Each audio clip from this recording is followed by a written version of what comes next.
2h22. Eu chamo ao vivo agora o repórter Douglas Ferreira, que está com o secretário estadual de Fazenda, Rafael Fonteles, que vai trazer informações sobre o decreto do governador, a prorrogação do decreto, novas medidas e ainda sobre a situação econômica do Estado. Douglas, é com você. Muito obrigado aí ao secretário de Fazenda por nos atender nesse horário. É com você, Ferreira.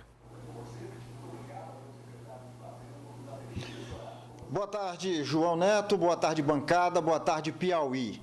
O decreto do governador, que entra em vigor imediatamente, ele mantém o comércio, o setor de serviço, as escolas fechadas até o dia 30 de abril. Portanto, mais 30 dias de recolhimento da sociedade piauiense em combate à expansão do coronavírus, da Covid-19.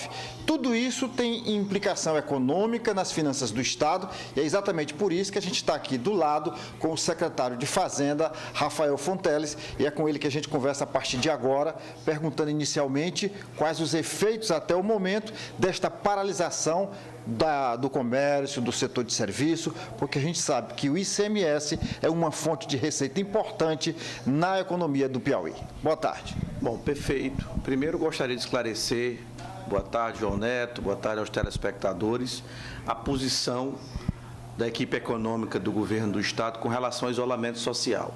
Somos totalmente favoráveis a essa prorrogação, a esse isolamento mais rigoroso, não só por questão de saúde da população, que é o principal, a preservação de vidas humanas, mas também por razões econômicas.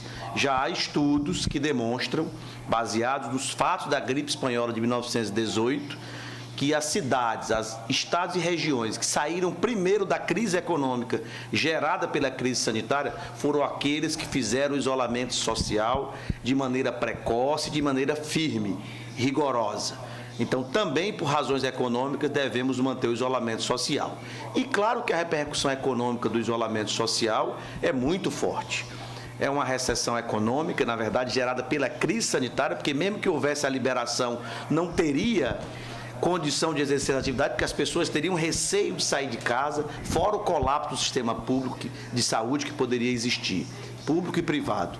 Então, teremos uma recessão econômica forte, que vai afetar também a arrecadação dos entes da federação, União, Estados e municípios. E como enfrentar isso, secretário? Bom, só concluindo, então a queda pode ser até de 50%. E a maneira de enfrentar isso, o mundo já conhece, é com injeção de liquidez. O que é isso? No Brasil, somente a União pode emitir moeda, pode emitir títulos para financiar esse período em que trabalhadores ficam sem renda, empresas ficam sem faturamento e estados e municípios ficam sem arrecadação. Então, a Autoridade Econômica Nacional tem que fazer um grande pacote econômico para financiar trabalhadores, empresas e estados e municípios. No caso dos estados e municípios, para um primeiro momento, qual é essa ajuda que o governo federal tem que fazer da forma de financiamento, já que só ele pode fazer, para enfrentar a crise do coronavírus com recursos sem limitações para a saúde pública. Segundo momento, para compensar essas perdas, que foi a sua pergunta, para poder não paralisar nenhum serviço público, não só da saúde, assistência social, segurança pública, educação, tudo tem que funcionar normalmente.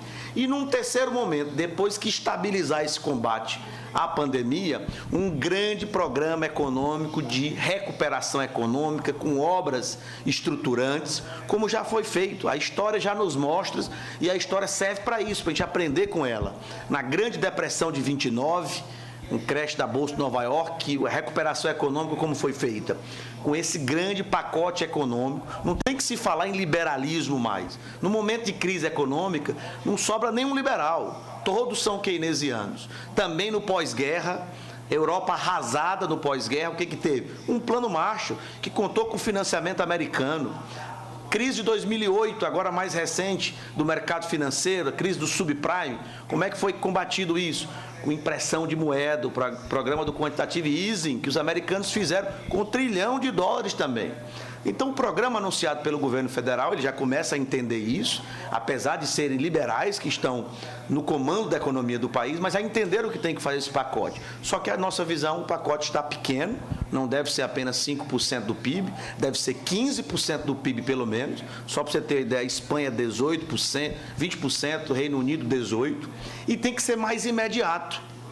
Temos que desburocratizar a chegada desses recursos, ou então permitir que estados possam se financiar. Hoje o regramento não permite. Então, ou o Congresso Nacional ou o Ministério da Economia tem que permitir que estados, como é o caso da Federação Americana, nos Estados Unidos, cada estado tem o seu banco central. Então, é perfeitamente possível também se liberar isso para facilitar o financiamento dos serviços públicos nesse momento de recessão. Qual seria a sugestão, não só do senhor, mas dos secretários de Fazenda do Piauí, do Brasil inteiro, para dar mais agilidade na liberação desses recursos? De que forma o governo poderia fazer isso? Bom, com a decisão do Supremo agora, que tirou qualquer obstáculo com relação a LDO, LRF, não há mais impedimento para as transferências diretas, que é as que podem ser feitas para setor de saúde e para compensar perdas do fundo de participação. Com relação ao financiamento dos entes da federação, temos o plano Mansueto, que segundo o presidente Rodrigo Maia, da Câmara dos Deputados, vai ser votado essa semana. Então, ele facilita as regras de financiamento dos estados. É outra forma. E, além disso, aumentar o pacote econômico. A equipe econômica tem que se convencer e fazer igual aos países europeus que já estão no pico da crise. Pacotes de 15% a 20% do PIB. Na forma de financiamento, na forma de emissão de moeda, tem um conjunto de medidas, liberação de compulsório de banco, usar os bancos públicos para essas medidas, mas, repito, de forma mais rápida para chegar na ponta, no trabalhador, no empresário e nos governos estaduais e municipais. É urgente se fazer isso, até para se combinar as duas coisas, o isolamento social com a manutenção também dos empregos. Agora, secretário, uma pergunta que não quer calar, e eu acho que quem está em casa nos assistindo nesse momento, está pedindo que eu faça. Como é que fica o salário do servidor público no final do mês? Garantido, como eu já coloquei em outras entrevistas, apesar da queda de arrecadação, haverá compensação, seja pelo governo federal, seja pelo Congresso Nacional, ou, em último caso, se for preciso acionar o judiciário, acionaremos. O fato é que o serviço público, a despesa obrigatória do Estado estarão garantidas. Isso não quer dizer que não iremos fazer cortes naquilo que não é essencial, mas a folha de pagamentos é essencial, inclusive para combater os efeitos nefastos da crise econômica gerada pela crise sanitária. Então, está mantido e está garantida a tabela de pagamentos. O calendário então, vai ser mantido? Sim. Quando começa esse pagamento? Já começou hoje o pagamento da primeira etapa da folha de março. E no próximo mês? Também, como eu estou dizendo, a FPE já foi garantido pelo presidente da República.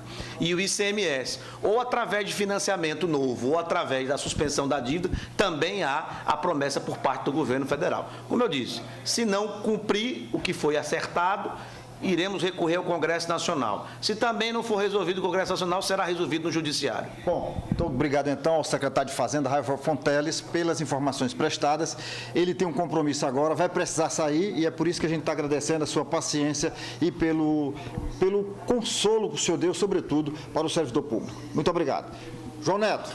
Tá certo, obrigado a você, obrigado ao secretário Rafael Fonteles. Então, meus amigos, é o que o povo queria saber, principalmente o servidor. Salário do servidor garantido pelo governo. O secretário de Fazenda diz, não vai atrasar, inclusive já começou hoje, né? Exato. Isso, e é uma boa notícia, porque o que a gente nota, principalmente em redes sociais, é que há uma preocupação muito grande das pessoas, quem é do mercado informal, quem está desempregado, mas também do trabalhador, quem é servidor público, em função de como fica a situação deles, uma vez que foi prorrogado todos os prazos, não só do município, como também do Estado, em relação à pandemia, ou seja, continua a quarentena, continua o isolamento social. Exatamente. E aí as pessoas nessa preocupação, receber uma notícia como essa, já é algo que vai realmente dar um fôlego para que se aguente aí esses 30 dias do decreto, sem dúvida alguma. E eu creio assim, Magalhães, que isso é um papel do Executivo, o Legislativo deve seguir a mesma forma, o Tribunal de Justiça também, o Tribunal de Contas, enfim, todos o Ministério Público,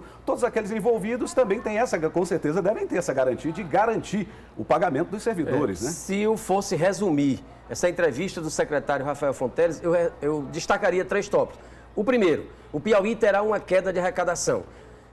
Nós sabemos que o Piauí arrecada 400 milhões por mês, vai para 200.